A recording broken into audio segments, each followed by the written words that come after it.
নমস্কাৰ। কাতি বিহু উপলক্ষে আপোনালোকলৈ মই দুটা পিঠা ৰেচিপি লৈ আহিছোঁ। প্ৰথমটো হৈছে তিল পিঠা, এয়া গুড় আৰু তিল, এয়া পিঠাগুড়ি। তিল আৰু গুড় এয়া মই মিক্স কৰি লওঁ।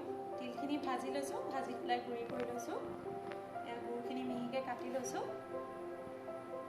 আৰু মই মহুৰা পিঠাৰ কাৰণে লৈছোঁ, এয়া পিঠাগুড়ি পেষ্ট কৰি লৈছোঁ। তাৰপিছতে এইখিনি ময়দা লৈছোঁ মিলাবৰ কাৰণে, অকণমান বাটাৰ, চেনি আৰু ভিতৰত তাত দিবৰ কাৰণে,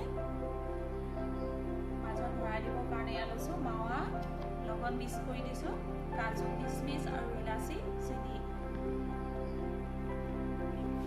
আৰু অকণমান চেনি দিম আৰু নিমখ দিব লাগিব, অকণমান নিমখ দিছোঁ। মহুৰা পিঠা বনাবলৈ মই এইখিনি পেষ্ট লৈছোঁ পিঠাগুড়ি। ইয়াতে মই অকণমান ময়দা মিক্স কৰি দিছোঁ, অকণমান বাটাৰ দিছোঁ, অকণমান চেনি দিছোঁ,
ইয়াৰ মাজত গুড় ভৰাই দিব,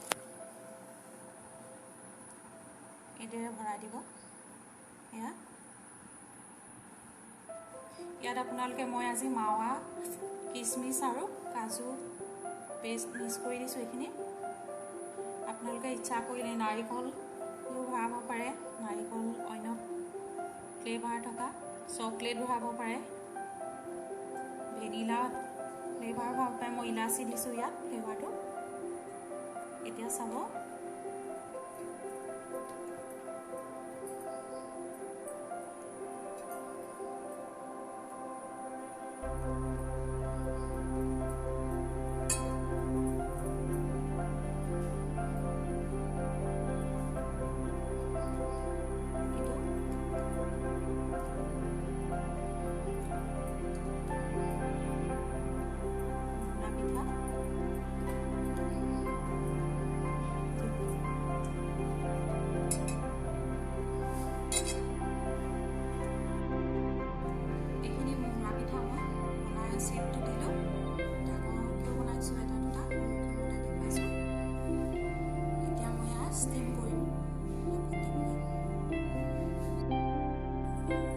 ইডলি ষ্টেণ্ডত পিঠাকেইটা দিম, অকণমান ইয়াত বাটাৰ লগাই লৈছোঁ। আপোনালোকে ম'ম' ষ্টেণ্ড বা চাকনিটো দি পেলাই মই গুড়খিনি সানি লৈছোঁ তিলত পিঠা বনাবৰ কাৰণে। গুড়খিনি শুকান হ'লে ভাল হৈ গৈছে।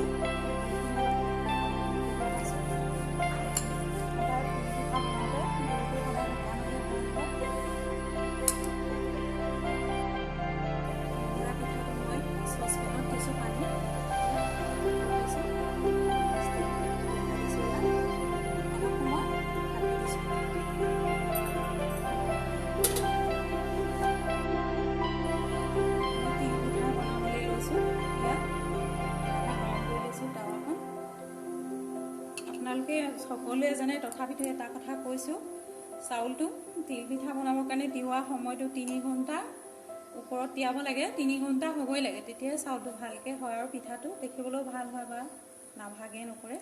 আৰু আপোনালোকে আঠাটো হৈছে না এনেকৈ গোটাই দেখালে এনেকৈ চাব পাৰে, এনেকুৱা হৈ গ'লে ভাল পিঠা হয়। এতিয়া মই পিঠাকেইটা বনাবলৈ লৈছোঁ। মই চাইছোঁ গৰম হৈছে।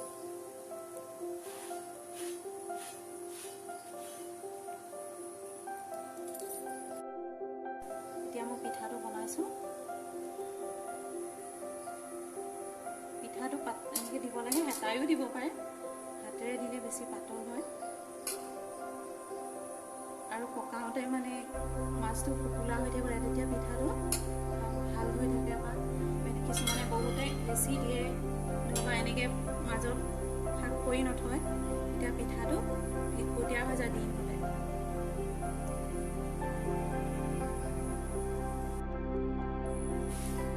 মুড়া পিঠাটো হৈ গৈছে, 10 মিনিট হৈ গ'ল ষ্টিম কৰা।